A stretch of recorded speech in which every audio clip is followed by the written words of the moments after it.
The witches were told that Macbeth would be king and that Banquo?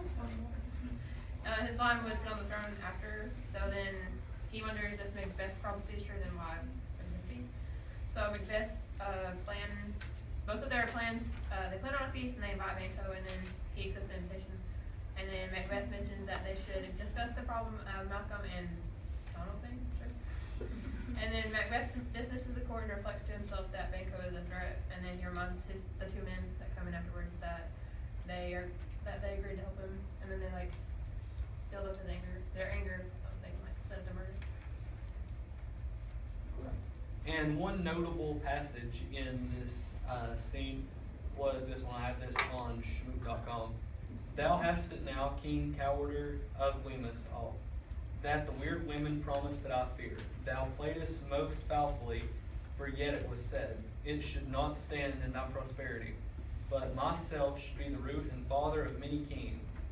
If there come truth then, as upon Macbeth their speeches shine, why by the verities on thee good, may they not be oracles as well, and set me up in hope, but hush no more.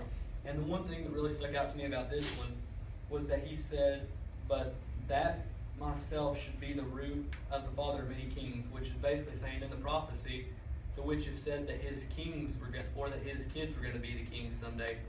But Macbeth is the king, or the witches said Macbeth was going to be the king too. And they can't both be the king, so in this scene, Banquo was starting to realize that something fishy is going on. And then in this other quote he said, and set me up in oracles as well, and set me up in hope, but hush no more. And what oracles is, I looked it up, it was basically a prophecy. So what it's saying is Macbeth is promising me that I'm in this prophecy, but he's setting me up in hope, but something has to give here, because I can't be king, and my kids can't be king, and Beth can't be king at the same time. Something's going to have to give. But then he says, hush no more. This is when Macbeth is coming in. So the thing to know about this is that he realizes something's fishy, but he doesn't warn anybody or tell anybody about it. He just keeps that knowledge to himself.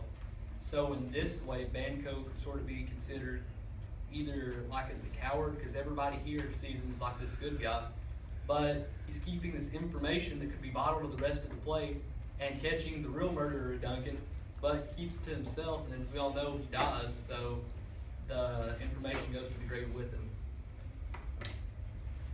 Okay, so some ways that madness and magic come into play in this scene is because Macbeth and Banquo used to be really close friends, and then once the witches told them what was going to happen to them in the future and everything, their friendship kind of starts to fall apart, and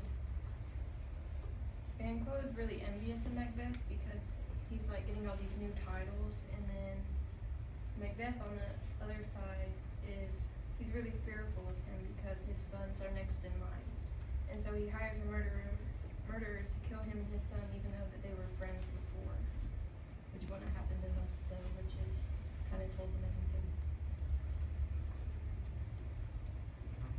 So that's it.